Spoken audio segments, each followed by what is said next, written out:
It's just thousands of tons of rock in that room right now. That room, the whole place was just destroyed.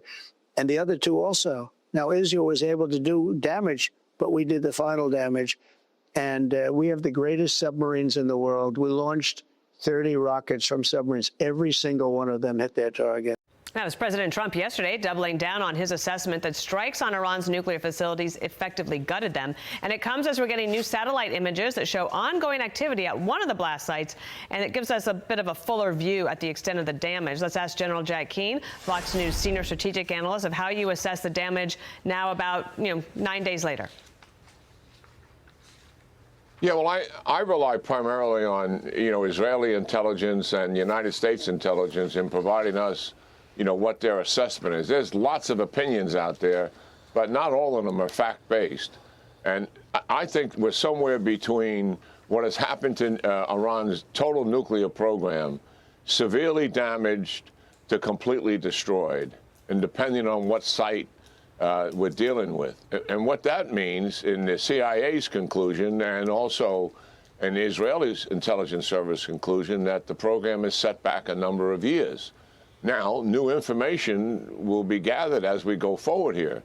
But I think one of the things we absolutely have to conclude here is the Iranians, remember, never were serious about negotiations because they always thought they could survive an airstrike, recover, and rebuild. Regardless of whether we're completely destroyed, severely damaged, or somewhere in between, I am absolutely convinced that the Iranians have not given up the idea of having a nuclear weapon. And why is that?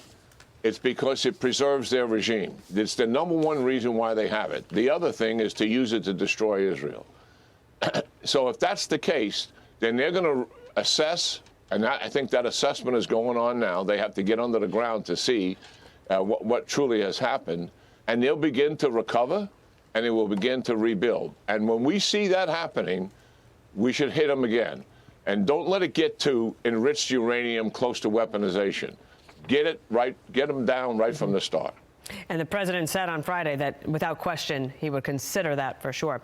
I wanted to ask you about this then, because Netanyahu says that Iran opened up opportunities to rescue hostages and broad regional possibilities. So that, I think, will be the focus of this week. Behind the scenes, diplomacy, President Trump obviously playing a role there. What should we know about this possible deal? Yeah. Well, I think there's two things there. He's also talking about regional possibilities in terms of Abraham Accords, so he didn't mention it, in terms of normalization of relationship with Israel by the Arab states in the region. But the temporary ceasefire is most likely. 60 days is what we're talking about in terms of ceasefire. About half of the alive hostages, 10 or 12 being released of the 20, and obviously some of the ones who are deceased, and a prisoner exchange coming out of Israeli detention centers. But the second deal, which is not being discussed publicly, is the end of the war deal. And this is something that the Israelis in the past really never put on the table seriously, but they are now talking about it, and it does have some momentum. The first deal I just discussed is the most likely to take place, but this other one has some legs to it for the first time. And what is it? It means the Israelis would move to the periphery of Gaza, eliminate all of their outposts, at least depart those outposts, all the corridors we've talked about in the past. They're on the periphery. Hamas, the leadership goes into exile. In other words, they leave. Hamas is demilitarized. That'd be a tough one to keep track of.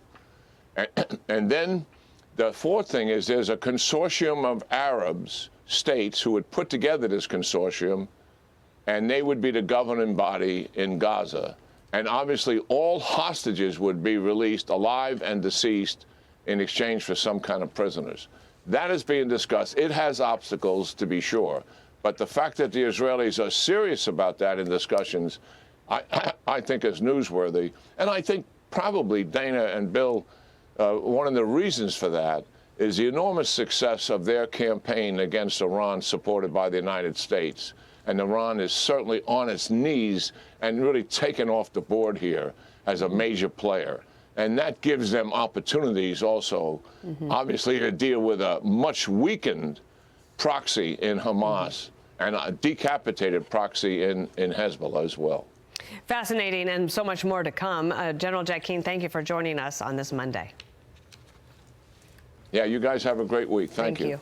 I'm Steve Doocy. I'm Brian Kilmeade. And I'm Ainsley Earhart. And click here to subscribe to the Fox News YouTube page to catch our hottest interviews and most compelling analysis.